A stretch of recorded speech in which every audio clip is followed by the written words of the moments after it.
celebration. Yeah. I don't know the app to get the updates then.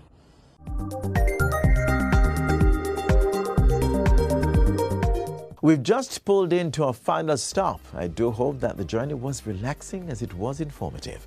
And as official passengers of time, I do hope you'll continue sharing in the views on our YouTube channel. Also visit our Facebook, Instagram and Twitter pages for more information. From all of us here at the GIS, I'm Adrian Atkinson. See you soon.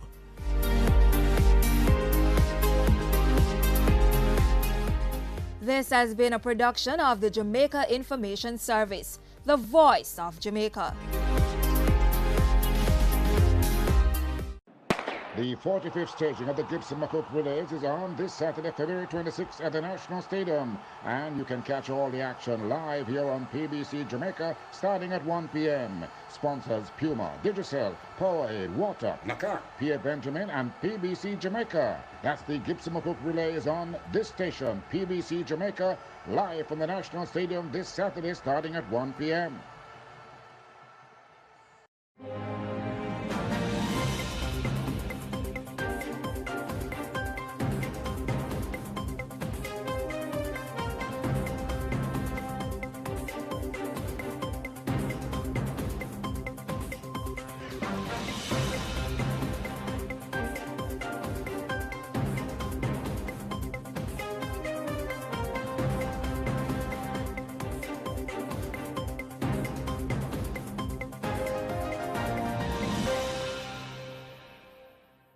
Hello and welcome to PBCJ Presents, our weekly discussion series in which we examine some of the hot-button issues of the day.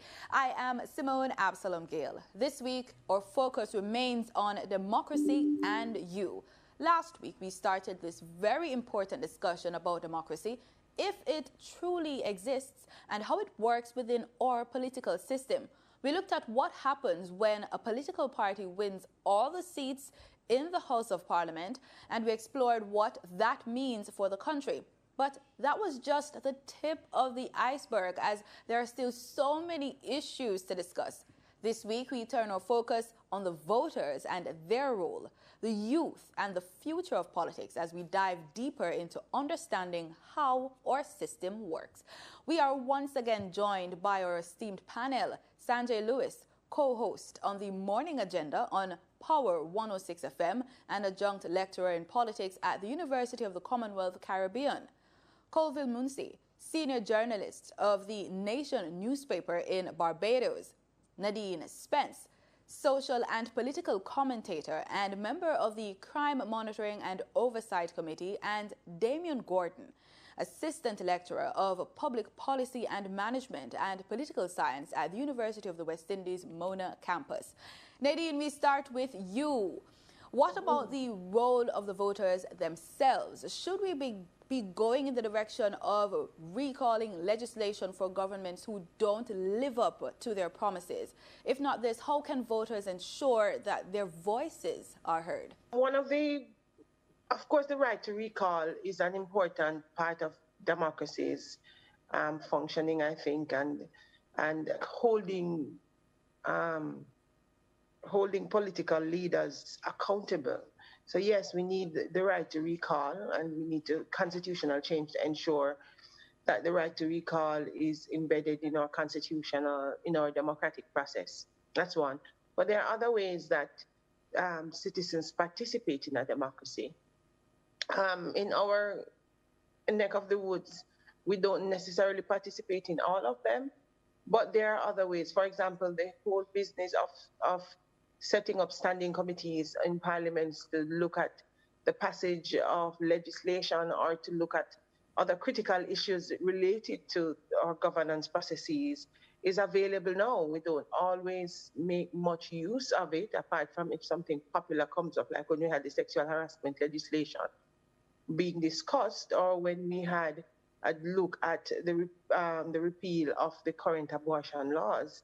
Then we had a lot of people going to Parliament. But there are ways that our citizens can currently participate in our democracy. Of course, there are ways that we could make the democracy even more responsive, but we currently have some avenues that I don't think we explore enough.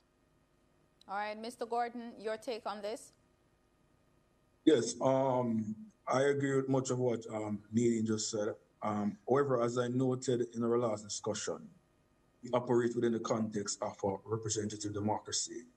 And the assumption is that citizens as constituents, when they vote, they elect MPs to make representation on their behalf. And as such, citizens collectively delegate authority to our parliamentarians.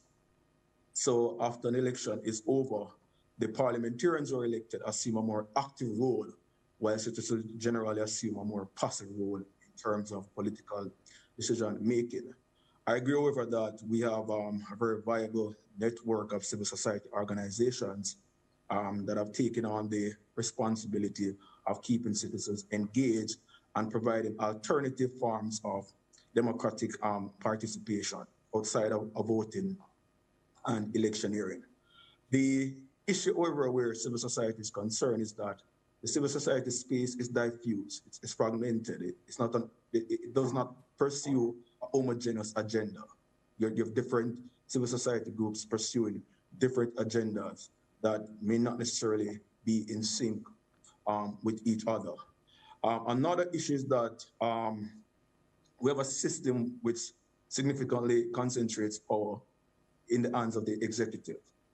So while civil society as a platform and is able to produce information and produce policy ideas, etc., the implementation of those ideas is left up to the executive. And as we have seen on a number of occasions, the executive may not necessarily demonstrate will to act upon the intelligence or the insight and the advice and the knowledge that civil society produces. For example, civil society organizations have been around for many years. They have provided policy ideas and possible strategies and recommendations as it relates to improve issues as it relates to accountability in government. They have spoken about campaign finance reforms. They have spoken about how we care for children under state protection. They have been champions of human rights, parliamentary reforms, justice reforms, etc. But in terms of the action coming from the executive, the decision makers, it has not been aligned with the level of activism and advocacy that comes from civil society.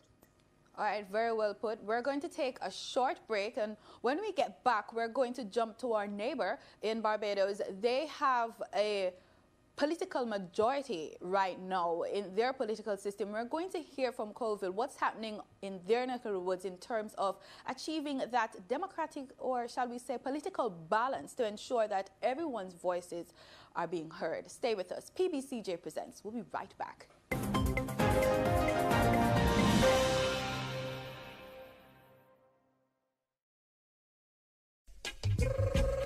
Come ring the alarm. The dust has finally settled. The day of reckoning has arrived. Only two sounds have been left standing. Rough Cut and Kush International. All scores will be settled this Saturday night, February 26, 10 p.m. in the final showdown of Echoes of Sound Systems. It's a dancehall thing. Who will be the Reggae Month 2022 champion sound? Will it be Rough Cut? Rough Cut! Power to them, Will it be Kush International? Kush International!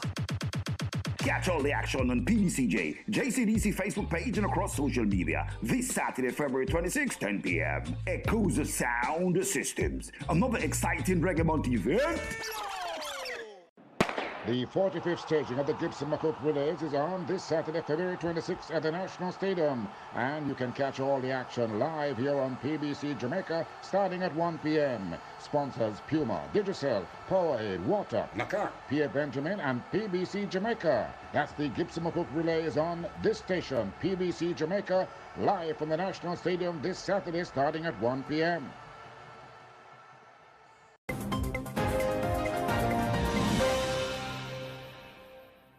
Welcome back to PBCJ Presents. We're talking about democracy and you. And in this segment, we're going to dive right into the situation in Barbados, where the Mayor Motley administration now has majority seats, well, all the seats in the House of Assembly. Colville, tell us about the government's move to ensure that there is some sort of political balance. Well, yes, the government is currently trying to make certain constitutional amendments currently to ensure that opposition voices, well, you can't exactly say opposition voices right now, but opposing party voices are heard within the halls of the House of Assembly, namely the upper house, which would be the Senate.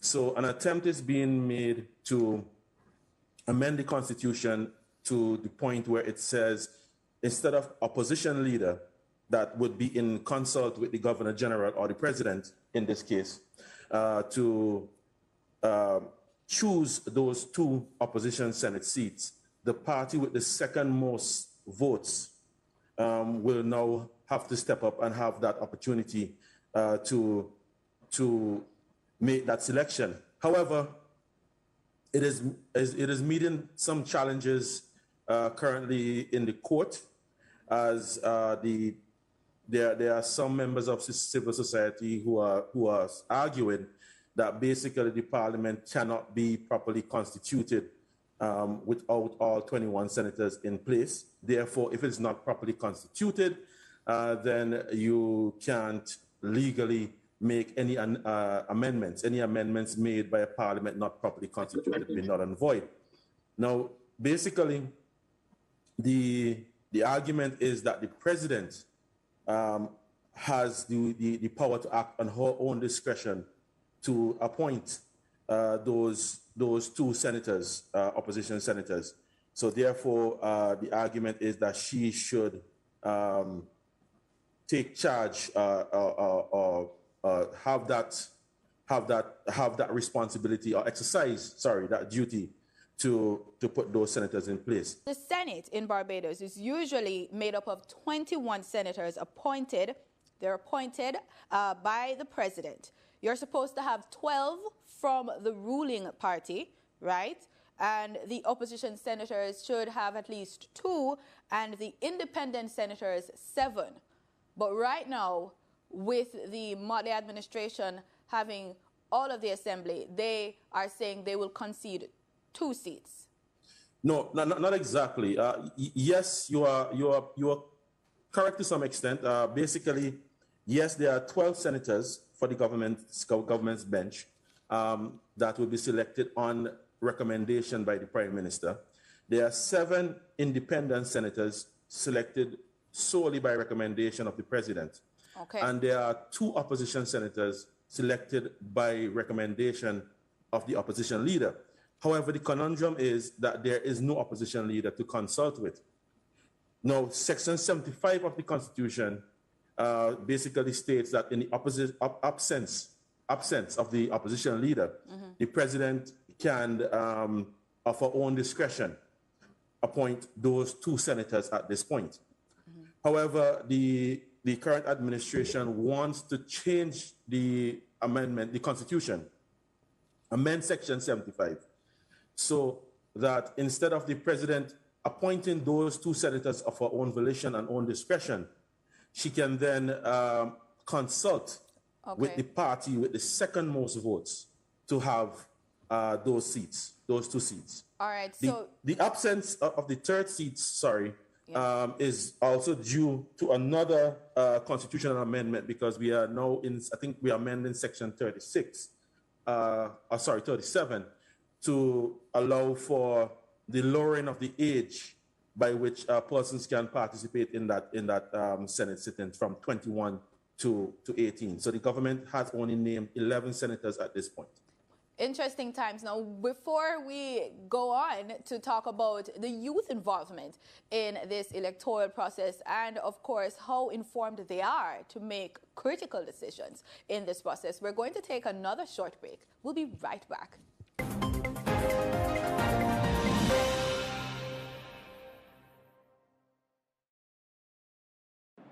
The 45th staging of the Gibson McCook Relays is on this Saturday, February 26th at the National Stadium. And you can catch all the action live here on PBC Jamaica starting at 1 p.m. Sponsors Puma, Digicel, Powerade, Water, Nakar, Pierre Benjamin, and PBC Jamaica. That's the Gibson McCook Relays on this station, PBC Jamaica, live from the National Stadium this Saturday starting at 1 p.m.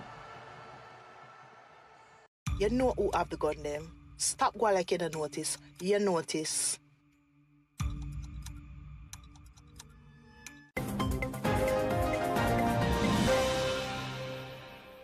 Welcome back to PBCJ Presents. I'm Simone Absalom Gale. We're talking about democracy and you. Before we went to the break, we were speaking to senior journalist at Barbados Nation in Barbados, Colvin Munsi, and he was going to weigh in on the aspect of the electoral process that sometimes we don't really discuss, the involvement of our youth. Colville? Well, yes, that is actually quite critical. I mean, at this stage, especially given Barbados's demographic, we are considered to have an aging population and definitely need that injection and involvement of youth. Basically, I think there is no controversy over the decision to appoint an 18-year-old senator. I think that is something that has been applauded, and many persons wish to see to come to fruition. Also, I think that the youth of today are also quite informed of the current affairs issues and quite capable of making informed decisions. The question might be how active are they in the electoral process, as normally the demographic that normally votes is normally the middle age to the older members of the population, and some question marks and some suggestions should definitely come to the fore as to how to get them more involved in the electoral process. But the idea of starting with an 18-year-old senator and other arms of government that can facilitate more youth involvement is definitely a good step in the right direction. Sanjay, let's get you in here. In the classroom, how receptive are the youth when we're talking about politics? Well, you know, to step back a little, I think that generally individuals, the young people, sometimes have a negative perception towards the politics. But after having discussions with them, they realize that there are many things that they did not know that after having a class with them, they are made aware of. But I think generally speaking, I think that we have to play a more greater role to get our young people involved in the politics. And you mentioned earlier the matter of civics and civics starting from the high school. I know that here in Jamaica, there is a discussion, a growing discussion around having civics in the high school so that young people can get involved, because you find that at the university level, when you inform them about what is happening in the politics, they tell you that there are some of the things that they did not know about. So if we can start from a very early age to get them involved and to get them acclimatized to the politics, and I think that we are in a much better position here in the country. Very well put. Damien, when we examine recent election results across the region, even here in Jamaica, apathy seems to be growing. So how do we encourage more young people to get involved in the political process and to come out to vote? All right, so that's a very interesting question, because I just concluded a study that looked at the determinants of voting behavior among Jamaicans, and we had some pretty interesting finding as it relates to the factors that influence or drive young persons to participate in the electoral process.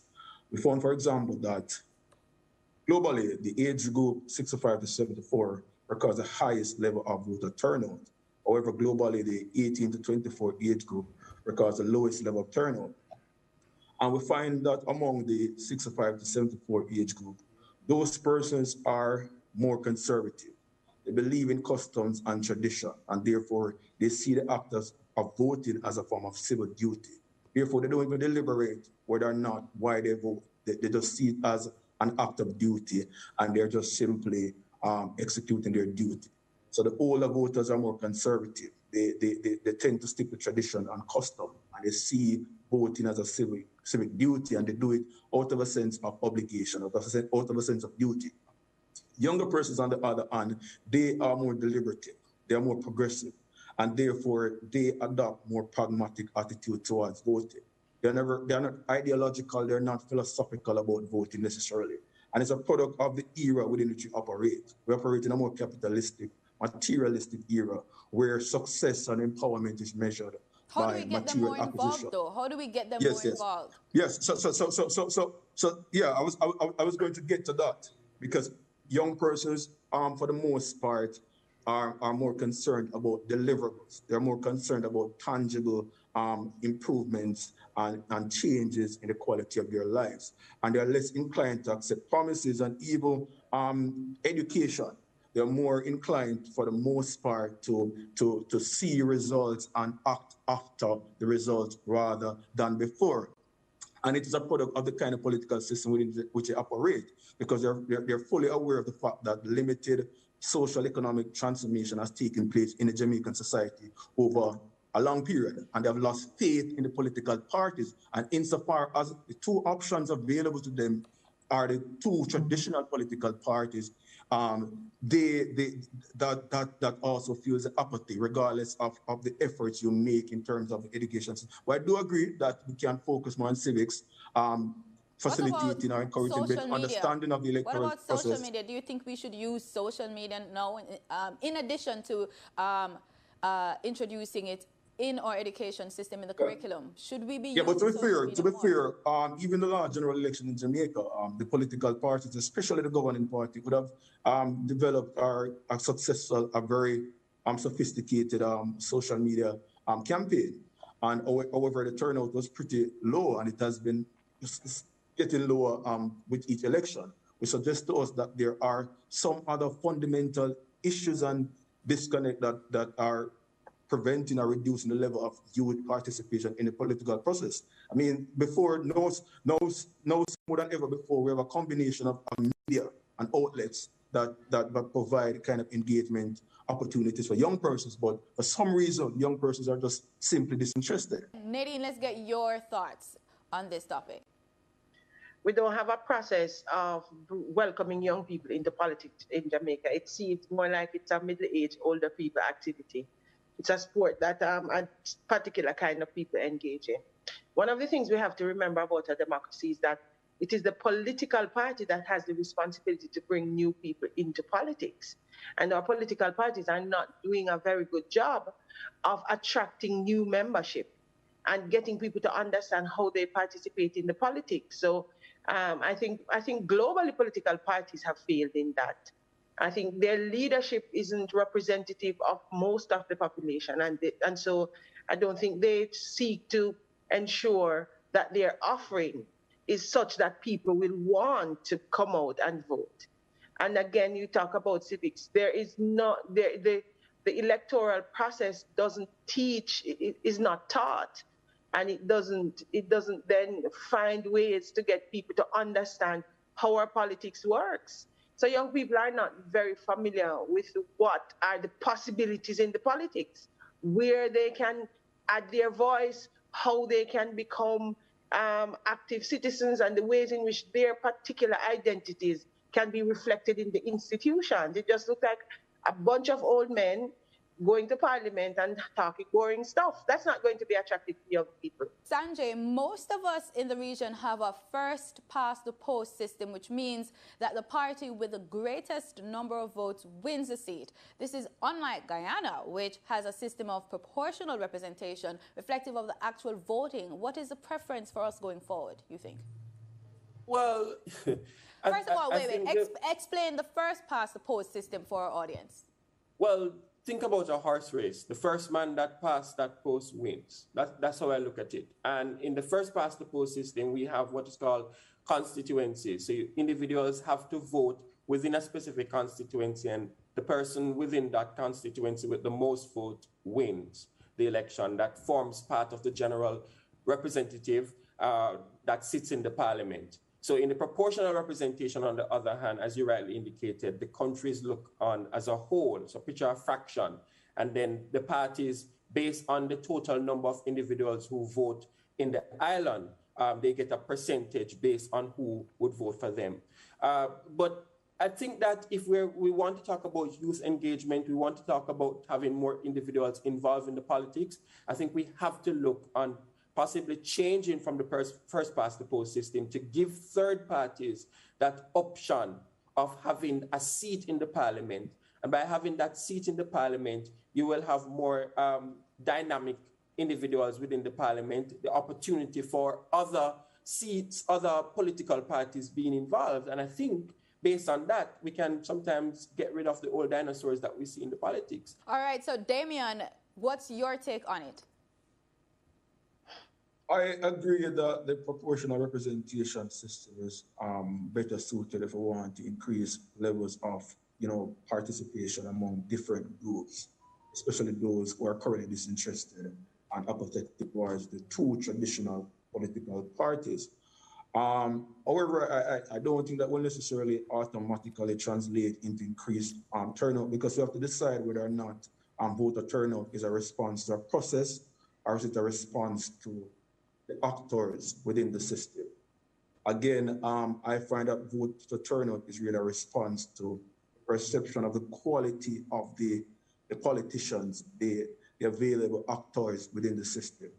And insofar as many young persons feel that current politicians are all the same, they have been there for many years, they have not adequately championed reforms and changes, they have seen little tangible improvement in the quality of their life.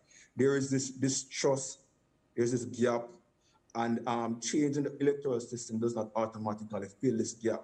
All right, we have again run out of time while having this interesting discussion. You're watching PBCJ Presents Democracy and You. This week, we learned that we should make more use of our checks and balances within our system of democracy in the region, make use of recalling, make more use of standing committees, and listen more to the voices of our youth. And we should also think about educating them on the political process, how they can be involved, how important their voices are for the political process. You've been watching PBCJ Presents. Thanks so much for watching. Pleasant viewing.